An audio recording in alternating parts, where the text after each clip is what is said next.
The Haunted Locker, Part 1, The Old Sounds. No one wants to use Locker 007, not because it's broken, but because it answers when you knock.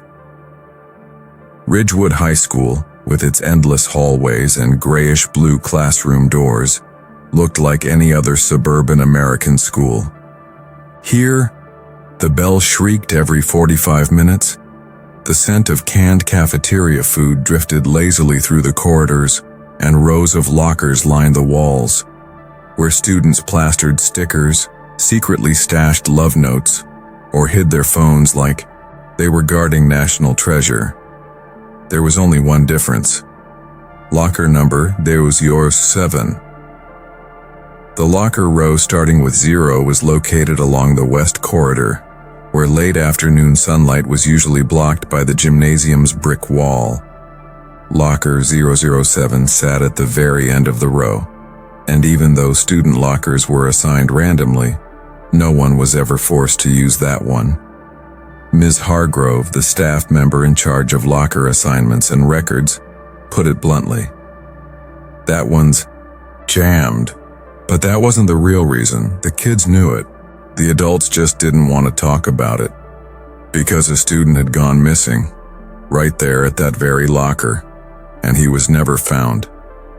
My name is Andrew Linwood, and I used to go to school here.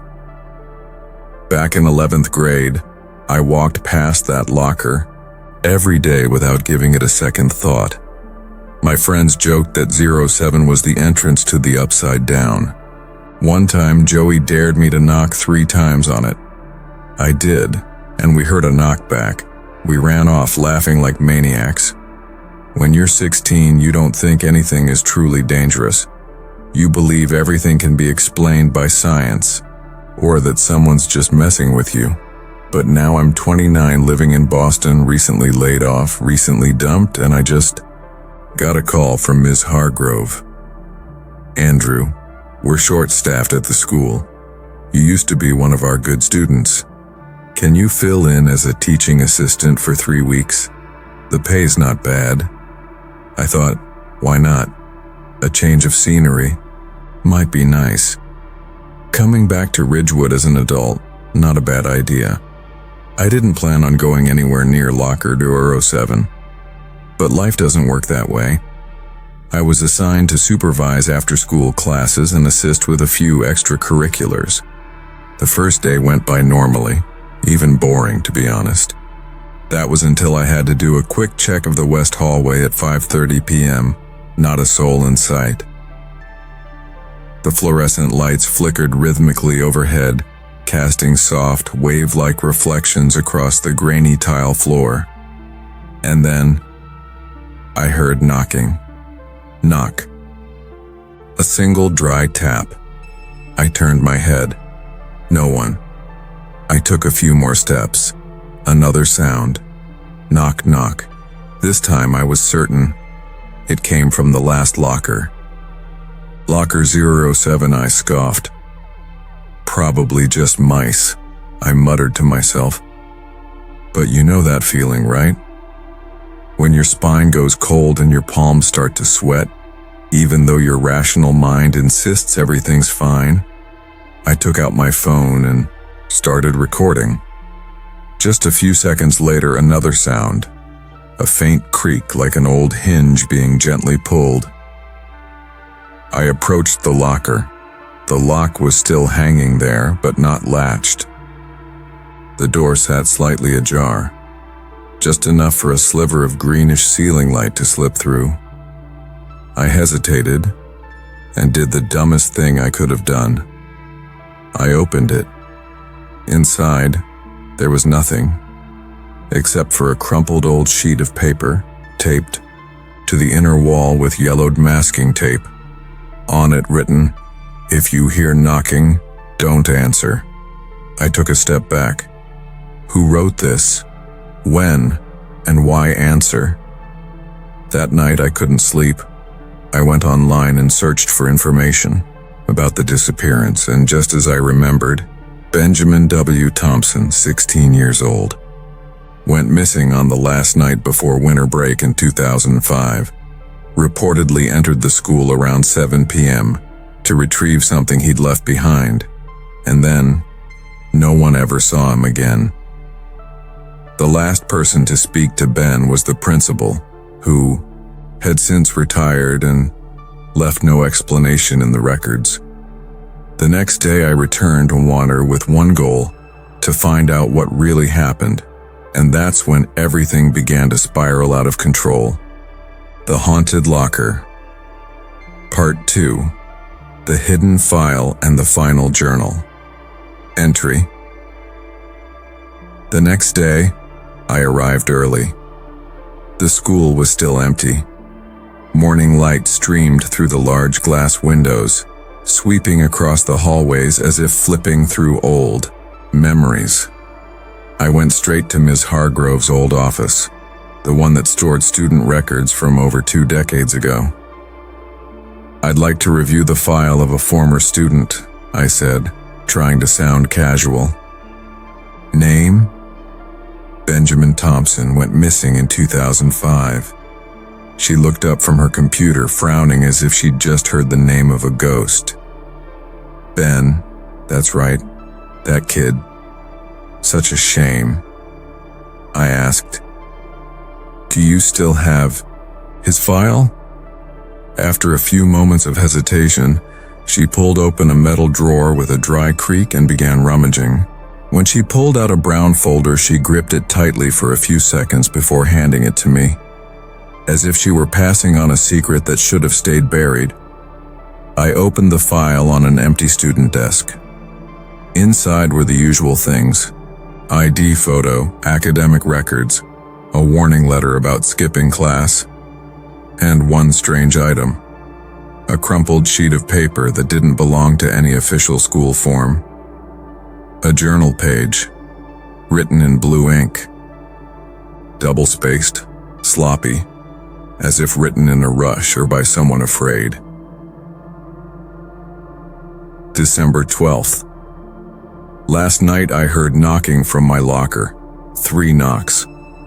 At first I thought someone was messing with me, but there was no one around. I knocked once, and got a reply. Same thing. 3 knocks. I opened the locker. There was nothing inside. But I swear I saw someone's shadow glide across the mirror, a pitch-black shape standing right behind me. I cried. I don't know why. I couldn't sleep that night. The next page contained only one line: "If you find this, don't open the locker, never answer it." I leaned back in my chair, heart pounding. Not from fear, but from the sense that something was starting to reveal itself. Something no one wanted to talk about. I decided to dig deeper. I went to the school library and searched the old school bulletins. I flipped through student newspapers, and then I found a tiny snippet, slightly off-center, printed at the bottom of the December issue that year. Disappearance without a trace. Benjamin Thompson, an 11th grade student, was reported missing last Friday night. No leads have surfaced. Anyone with information is urged to contact local police. No mention of the locker. No mention that he came back to the school that night. I returned to the west hallway during lunch, pretending to do a security round. The locker row was deserted.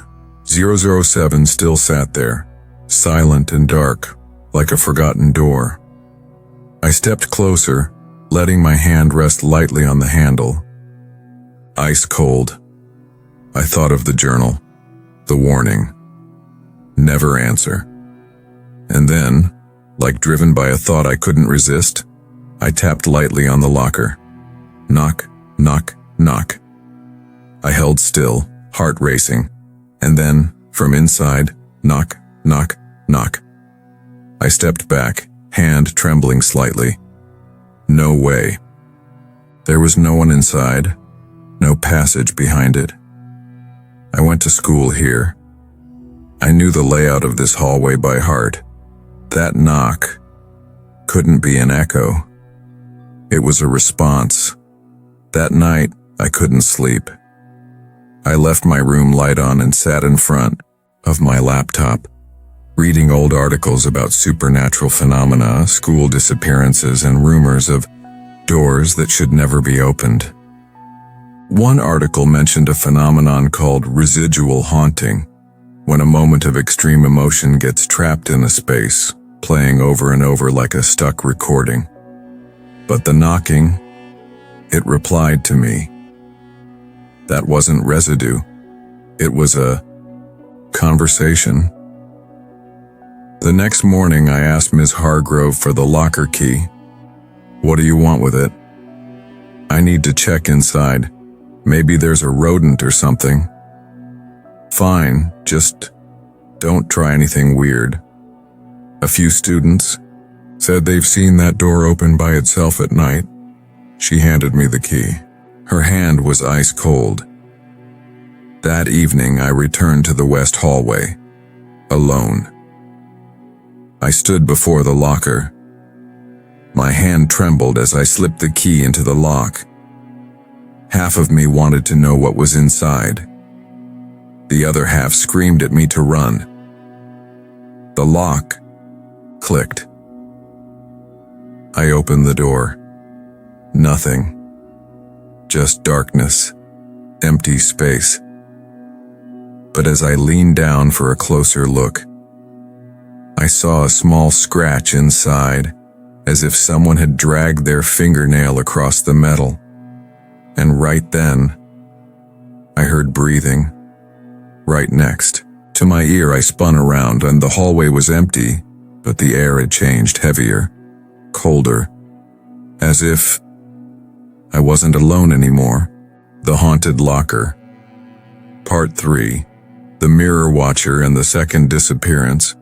I didn't tell anyone about the breathing, nor about the locker responding when I knocked. If you say something like that out loud, people either think you're making it up, or that you need therapy. But me? I knew what I heard, what I felt.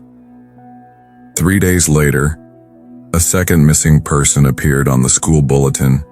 Kira Langston, grade 10, didn't show up for class. She went to the bathroom after gym and never came back.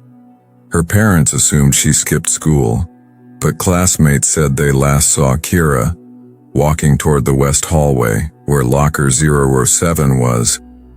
And then another student, Ezra, said during a study group in the library, "I think I saw her in the mirror yesterday." But like a shadow version. Her eyes were wrong. I was just standing nearby, not saying a word, but inside, layer by layer, my chest turned cold. What I'd read, what I'd heard, it was all starting to thread together into something unnatural. I remembered the mirrors in the girls' bathroom in the west hallway. Old, faded, like they'd been washed by years of time. And I remembered the words in Ben's journal. I saw someone's shadow pass through the mirror. A pitch-black shape standing right behind me. That night I snuck into the school. I knew exactly where the security cameras were and how to avoid them. I used to be one of the troublemakers after all. I brought a small flashlight and switched it on with every step. Each time its beam hit a peeling wall, I felt like I was shining light into the school's own memory. A place that had seen too many things no one wanted to name. I stepped into the girls' bathroom at the far end of the west hallway.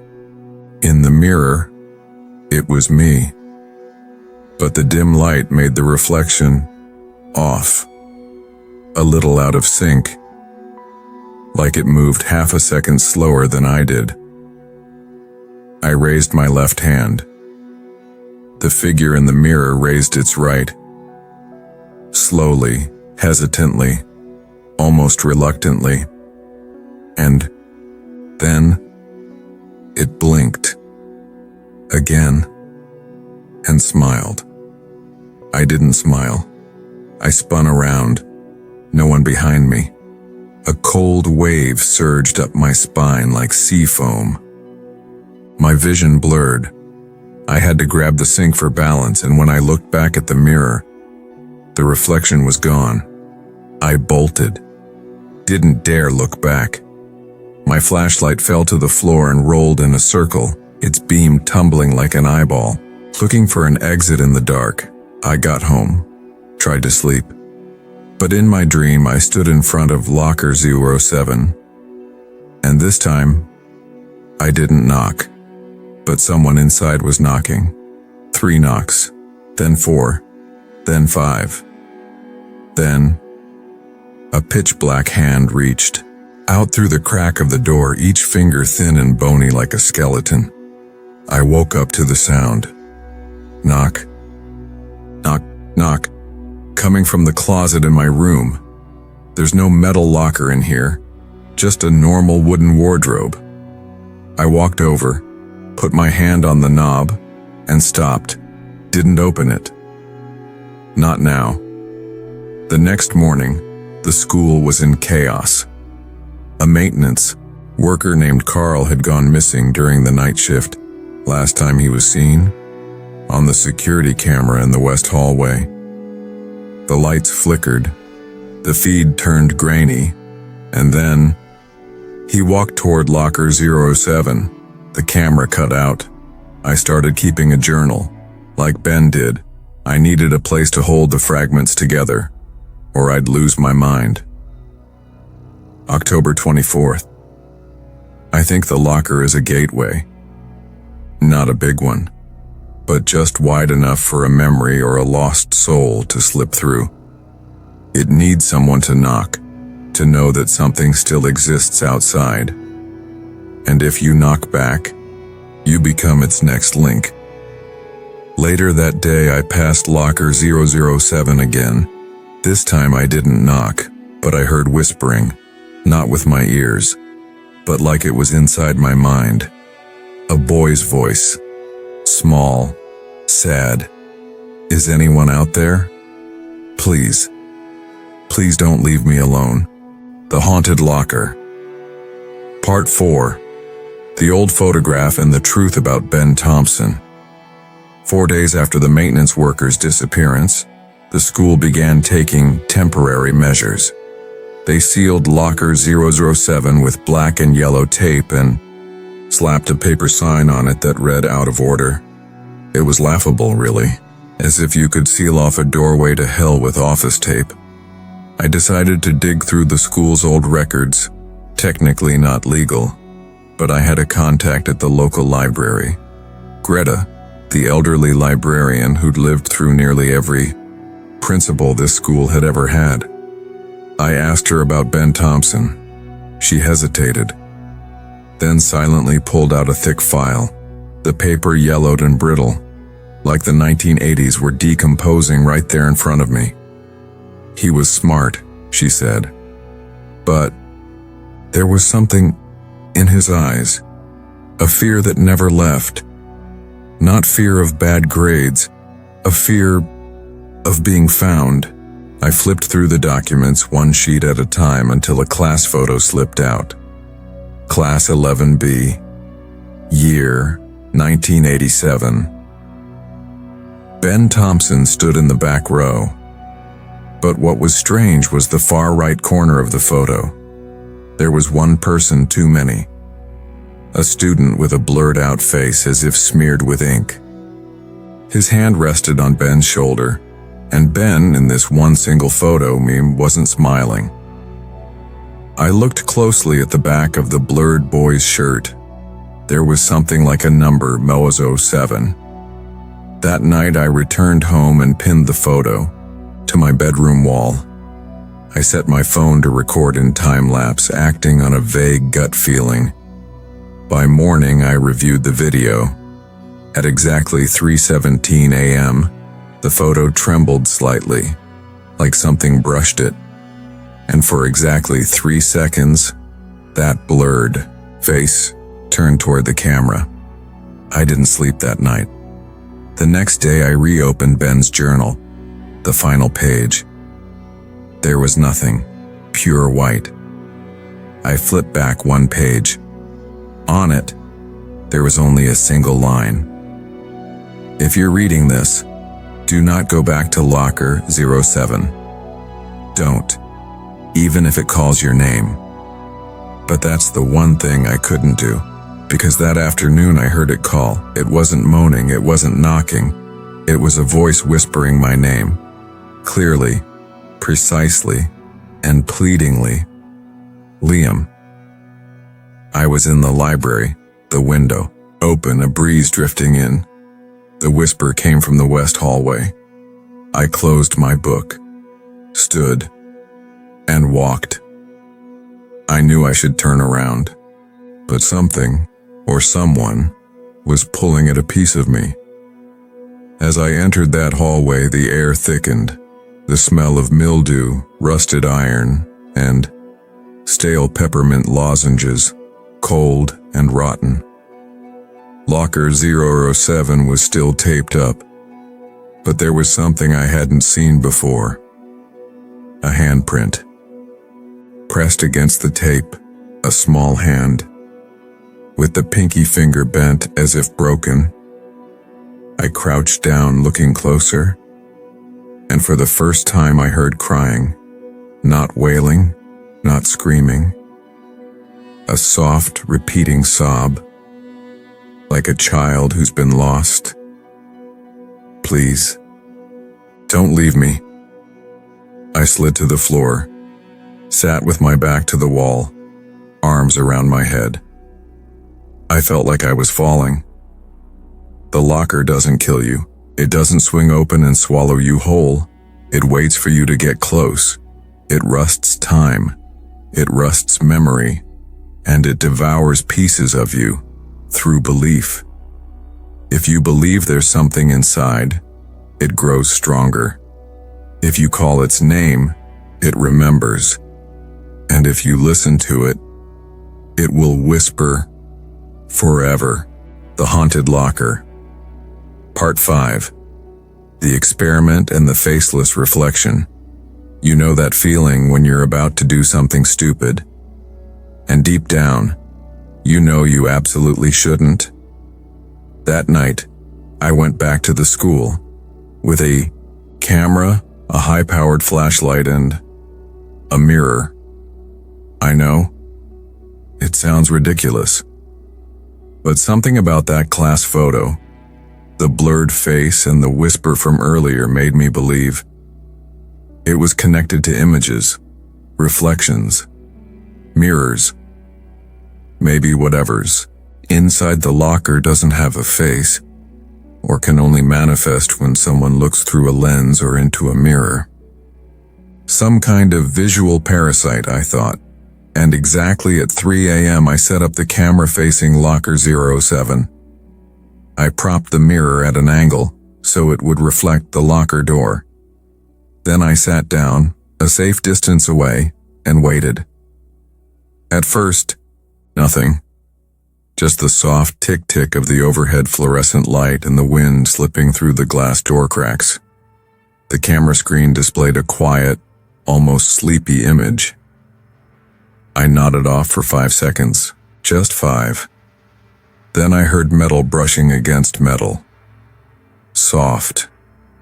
A faint creak like an old hinge being slowly pulled. I looked up. The mirror. The mirror reflected something that wasn't the locker. No. The locker was still there. But standing in front of it was a person, or rather a human-shaped figure, tall, thin, and smooth. No eyes, no nose, no mouth. A humanoid duplicate, faceless.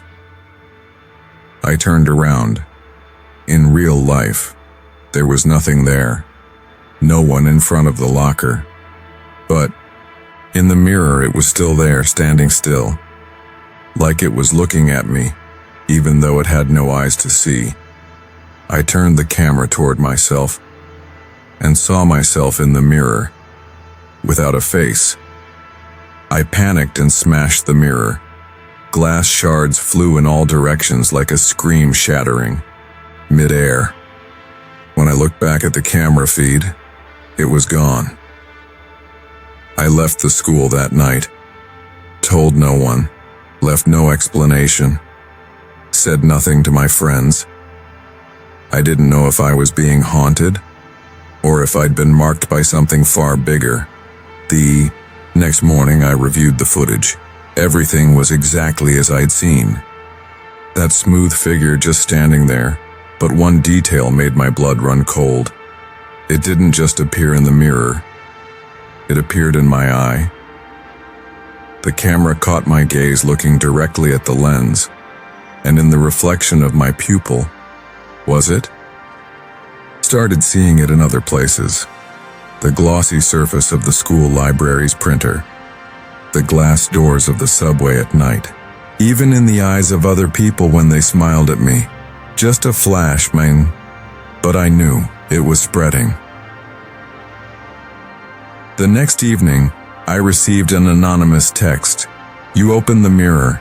Now you're the passage. Stop reflecting. No number, no name. The message disappeared after a few seconds, like a software glitch. I forbid myself from looking into mirrors. But the scarier part is, now I've started forgetting what my own face looks like.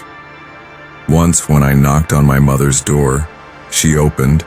It looked at me for a long time and then whispered, "Are you Liam's friend?" The Haunted Locker, Part 6, The Face of Guilt and the Door That Won't Open. My mother used to call me a kid with a razor-sharp memory, but ever since the mirror incident, I've started forgetting things that shouldn't be forgettable. Familiar names, bank passwords, my own face in my ID card. And then one day I forgot Liam's face, the friend who went missing in 10th grade. It happened after the class reunion. An old teacher happened to bring up Liam when he asked, "That kid who always sat in the back row, eyes always red from allergies, how's he doing these days?" I stayed silent, not because I was emotional, but because I couldn't remember Liam's face. Everything about him blurred, like an image scrubbed from an old photo. No color, no features. I remembered he'd gone missing. I remembered Locker 07 was permanently sealed after that. But his face? Nothing. Empty. Just like that faceless thing I saw in the mirror. I returned to the school, this time during the day, registered as an alumnus working on a documentary project. No one paid attention. The door to Wing D, where Locker 07 was locked shut. They had added a magnetic lock and alarm system. No access outside office hours. I looked for the principal. He was older now, tired looking and uneasy. When I asked about Liam and the locker, he hesitated. "That boy, you should let it go. Some doors are meant to stay closed forever." But he didn't know. Once you forget someone's face, you can never truly sleep again. I snuck into Wing D that night. The door was locked, but I didn't need to open it, because it opened on its own. The smell of scorched dust and raw metal hit my nose, like the scent of dreams burned halfway through. Locker 07 stood there, just like before, rough and cold, but this time it wasn't closed. The locker door was ajar, revealing a photo taped inside, a class photo. From when I was in 10th grade, all the faces were there, except one spot, in the third row, far left. A white void, as if erased with correction fluid. I stared at the blank space, and then, for reasons I couldn't explain, my heart started pounding, and I realized, and it wasn't just Liam's spot. It was where I used to sit. I pulled the photo off. Behind it was a note, handwritten in shaky blue ink. "If you no longer remember who you are, then you'll become something no one remembers." The locker is a memory box. When it's opened, what shouldn't be remembered leaks out. And if you stay too close for too long, you'll be erased too. I didn't understand, or maybe I didn't want to. But the clock then read 2:07 a.m., and the door behind me slammed shut. I rushed over, pulling, pounding, shouting. No one could hear me, but I could hear, from the locker row behind me, the sound. Thud, thud, thud. Steady knocking, like someone knocking from inside. Like someone was trapped. I turned around to face locker 007. Its door was fully open now, and inside was a darkness as deep as a black hole. Then something reached out. A pale, waxy arm, smooth and featureless, with no wrinkles, no fingernails, no person, no muscle, just the shape of an arm, stretching as if made of candle wax, and it gestured for me to come closer. The Haunted Locker. Part 7. The hidden level beneath the school and the place where your name disappears. That pale, wax-like arm kept silently beckoning me toward it. It had no face, no voice, but every motion echoed like an invitation whispered. From deep within my subconscious, I stood frozen in place. I wanted to turn and run, but my body refused to listen. My legs felt like they were being held down by something invisible, tethered within a dense atmosphere that reeked of metal. The arm kept waving, as if it knew I couldn't resist. Without realizing, I stepped toward it, each step heavy as lead sinking into the floor. The closer I got to locker 007, the denser the darkness inside became. It wasn't the absence of light, it was the kind of darkness that consumes light, a living shadow, and when I reached out to touch the arm, it instantly retreated inside. I nearly fell forward, losing my balance. My hand landed on the locker's icy edge, and for a brief moment I looked into the thick black void inside.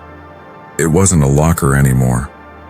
Inside was a staircase descending downward, deep, pitch black as if carved straight through the earth.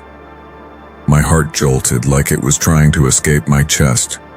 I wanted to back away, but now it was too late. Something, or someone, from below was calling up. This time the voice was crystal clear, whispering, "Come down, Liam. We've been waiting for you a long time. I'm not Liam. Or maybe I am. I've started to forget my real name, slowly being erased, like a drawing in the sand before an incoming wave." I stepped onto the first stair, cold, hard, stone or metal, I couldn't tell. Each footstep echoed dryly, dripping into the bottomless dark. Behind me, the locker door began to close, emitting a long creak, like a final dying breath. The staircase continued endlessly downward. The deeper I went, the thinner the air became, cold, thick with mildew and something rusty. At last, I reached a narrow hallway. Pale green light flickered from old neon bulbs hanging crooked from the ceiling. I realized these lights weren't installed by the school. They had been here long before, older than the school itself. The hallway stretched far ahead. On either side were sealed doors, each with a small glass window.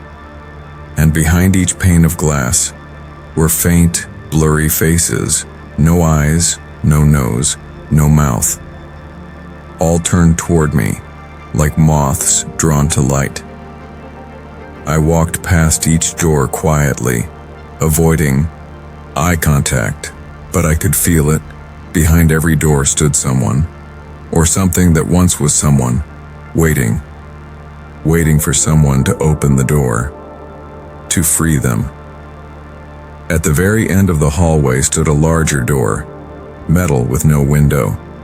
A faded placard above read, "Records Room." The door was already slightly ajar, as if waiting for me. I pushed it open. The hinges screeched like a muffled scream. Inside was a room filled with rusting metal shelves stacked with moldy cardboard boxes thick with dust. Then I saw one box set apart from the rest, labeled Student Files, Special Archive. I pulled the box down and opened it. Inside were countless documents, student records spanning many years, many decades. The first file I pulled out was Benjamin Thompson. The second, I nearly dropped it. It read, Liam Andrews. I flipped through it urgently. At the very back was a small photo of Liam, and this time I saw his face clearly, pale, terrified, eyes wide, staring at something horrifying just behind the camera. Then I froze. Behind Liam's photo was another one, of me, but my face was blank, no eyes, no nose, no mouth. I dropped the photo. My hands trembled, and at that exact moment a voice came from behind me, raspy, low, hollow. "Now do you remember?" I spun around. Standing there, a middle-aged man, faded dress shirt, crooked tie, black eyes like bottomless holes. It was the former principal, the one who had retired years ago. He looked at me and gave a faint smile. There are students we couldn't protect, names that had to be erased. For this school to survive, we need someone to take their place.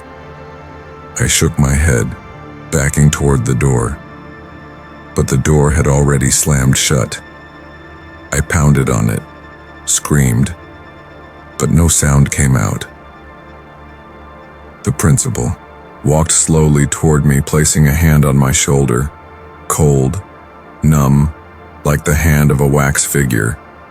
"Welcome back, Liam." I struggled, but it was useless. His hand gripped my shoulder like iron. Then I heard his voice whisper one final sentence, almost regretful. "I'm sorry, but once your name disappears, no one remembers you anymore." Just before I lost consciousness, I glanced once more at the photo of myself on the floor.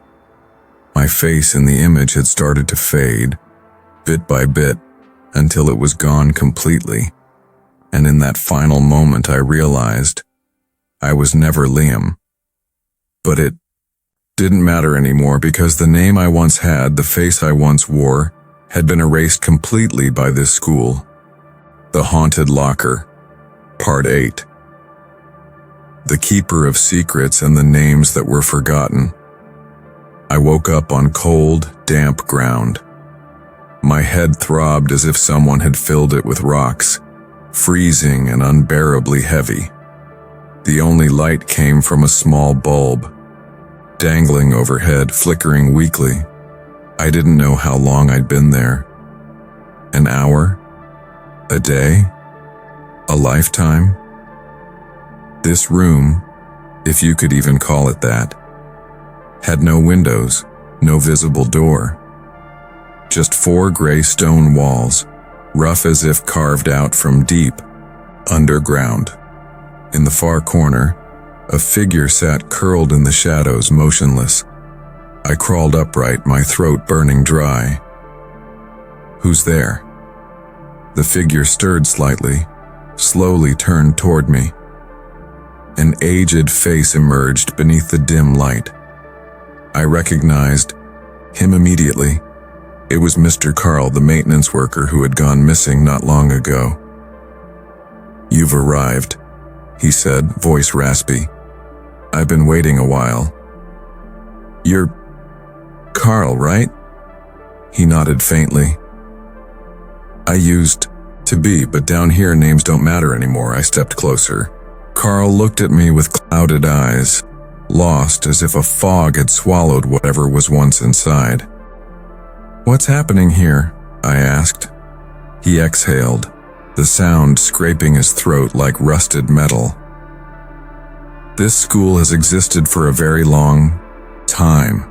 longer than any of us think. It was built from the ashes of a great fire hundreds of years ago. Some people died, and some didn't exactly die, but they didn't keep living either. He paused, trembling hand brushing over his face. Locker 007 is just an entrance, a door to remember what should have been forgotten.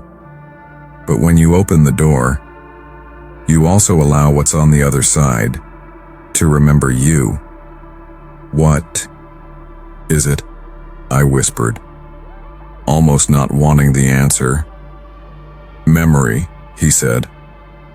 Memories that refuse to die. Names forgotten. Faces erased. They're all in there. They no longer have faces because no one remembers them. But they're always searching for someone new to inhabit, to replace. I remembered the faceless figure in the mirror and my heart sank.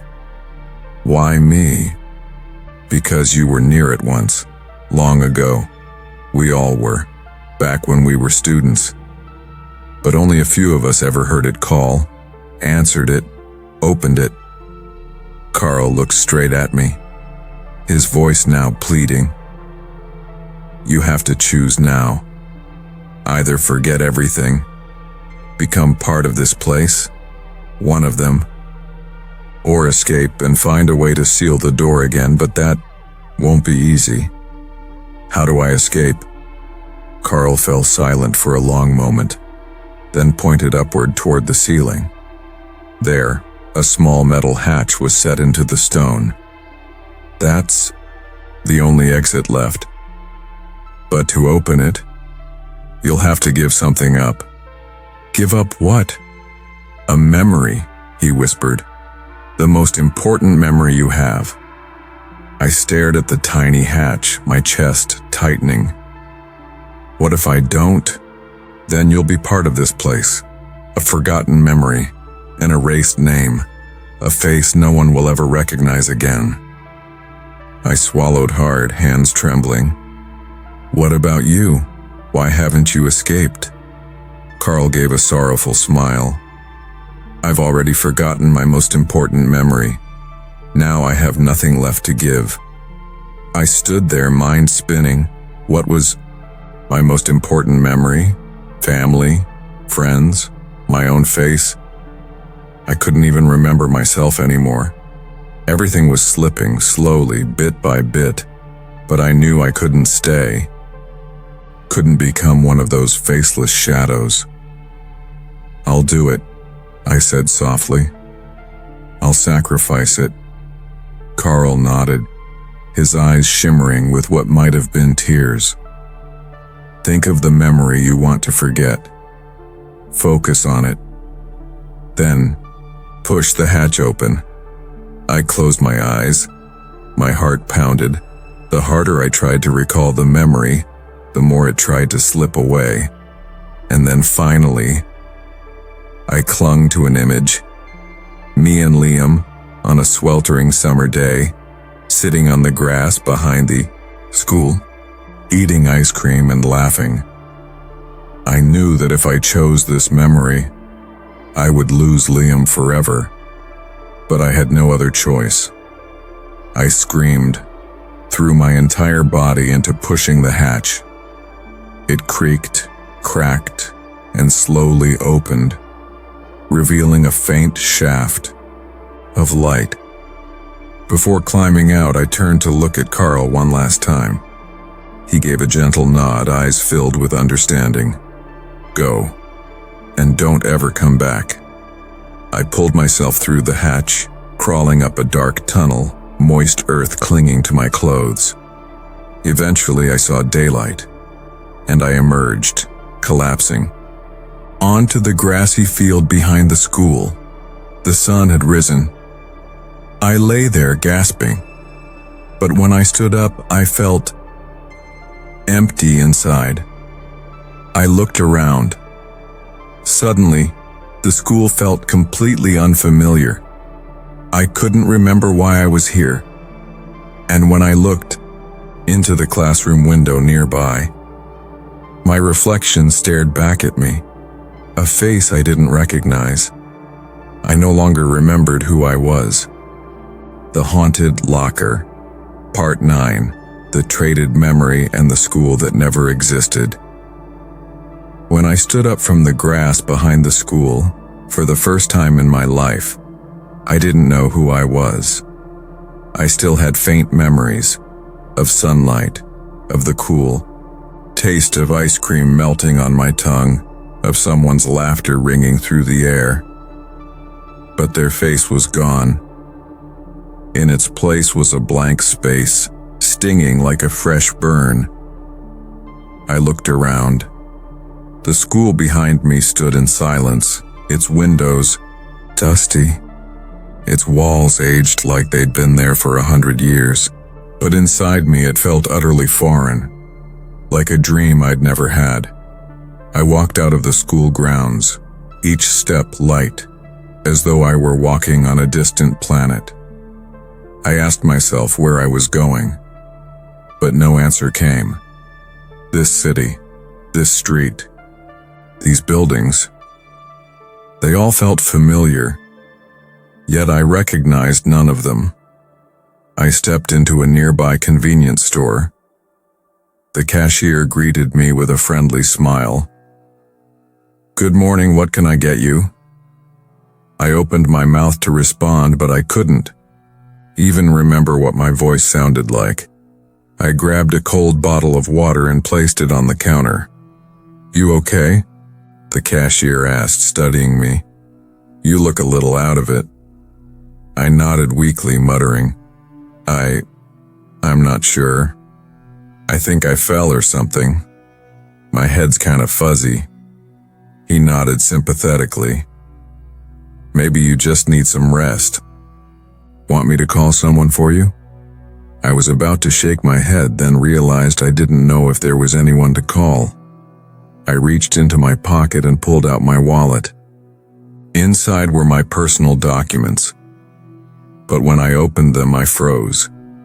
Every document was blank, pure white, as if they'd never been printed. "Are you sure you're all right?" the cashier asked again, this time with real concern. "No," I stammered. I think I need to go." I bolted out of the store, panic crawling through every vein. I wandered the streets for hours after that. No destination, no sense of direction. Eventually, I came to a small house at the end of a street blanketed in dry leaves.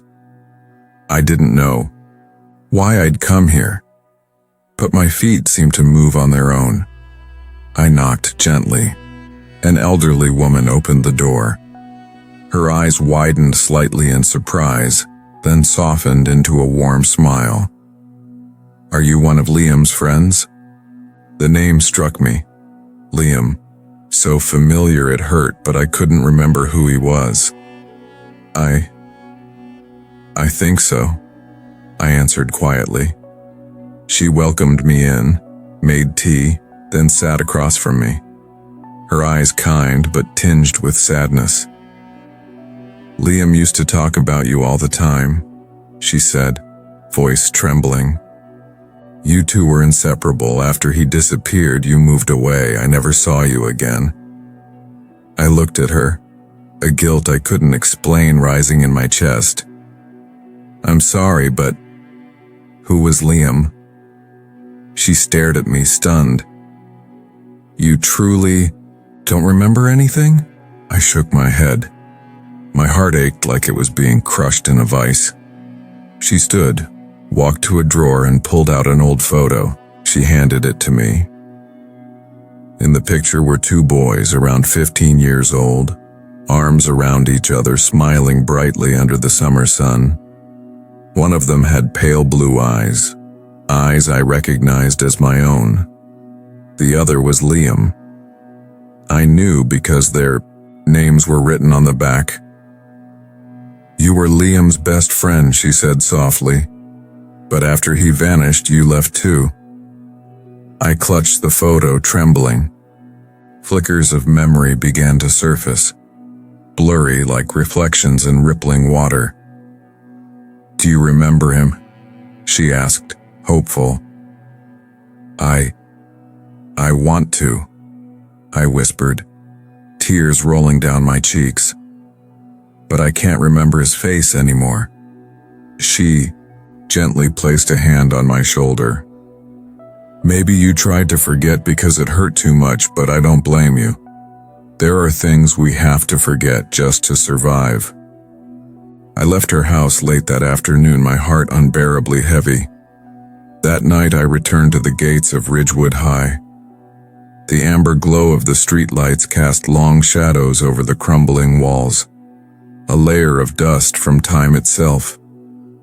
But something was wrong. The school was gone. Where I once stood was now an empty field overgrown with wild grass. The walls, the hallways, the classrooms, all vanished, as if they'd never been there. A small sign planted in the ground read, "Vacant land, future site of Ridgewood School 2025. I stood frozen, my heart pounding like it was about to explode. Everything, the school, locker 07, Liam, my memories, all gone without a trace. Like I'd just awakened from a long, painful dream. I fell to my knees, pressed my hands against the cold earth. I sobbed, tears soaking into the soil as if trying to anchor the last fragments of who I was. I looked up, and in the silence of night, from somewhere deep beneath the earth, I thought I still heard it. Knock, knock, knock, echoing softly from below. But this time I didn't dare answer. The Haunted Locker. Part 10. The Final Echo and the Locker That Never Opens Again. There are some things, no matter how hard you try, you can never truly forget. They lie dormant in the darkest corners of your mind, waiting for the right moment to rise again, like a silent monster from the bottom of a deep lake. After that night I left the small town. I returned to the big city and tried to build a new life. I changed my name, my job, even my hair and the way I dressed. But no matter what I did, there were still nights when I jolted awake at 3 a.m., heart pounding wildly, my back drenched in cold sweat because I still heard that knocking sound. Knock, knock, knock. Not often, but clearly and rhythmically. Once I saw locker 07 at the subway station during rush hour, just a regular locker among dozens of others. I ran from it in panic, my heart nearly bursting from my chest. Another time, in a small supermarket near my apartment, I saw a man pushing a shopping cart with no face. I blinked. He had a normal face again, smiling strangely at me. Memories can be traded, but fear never leaves you. It always returns in one form or another, like a shadow that silently follows your every step. 10 years later, I received a letter with no sender. It was simply a small piece of paper with a single line. "Your old school is being rebuilt. We found something underground." I drove back to the town, my heart thudding like it was trying to escape my chest. When I arrived, the old Ridgewood School had been completely rebuilt, shiny, modern, beautiful. Sleek, polished hallways, colorful classrooms, children laughing joyfully, unaware of the history buried beneath their feet. But as I walked down one of the newly built corridors, I could feel it. Beneath the fresh paint and glowing LED lights, the familiar coldness of locker 07. The school's new manager looked puzzled when I asked about what they'd found. But eventually he reluctantly led me to the newly renovated basement. At the end of the hallway, behind a heavy metal door, was a small room, and in the center of that room, standing silent and out of place, was the old locker 007. It was tightly chained shut, covered in thick warning signs, "Do not open, strictly forbidden." The manager spoke softly. When we were rebuilding the school, we dug it up from the ground. No one knows why it was buried down there. But even the strongest construction workers couldn't open it. He looked at me, voice trembling. Do you know anything about it? I stood in silence for a long time, gazing at the locker like an old friend, and also the greatest enemy of my life. At last I shook my head slightly. No, I don't know anything. I left the school right after, drove back to the city, and promised myself I would never return to that place again. But that night, as I was getting ready for bed, I saw a new message on my phone. An unrecognized number, just one line. You can't forget me. I froze in my bedroom, heart pounding, cold sweat dripping down my neck, and right then, I heard it. From somewhere in my apartment. From the closet, or maybe under the bed. A familiar sound echoed steady and chilling. Knock, knock, knock. I didn't dare turn around because I knew if this time I answered that knocking, there would be no turning back.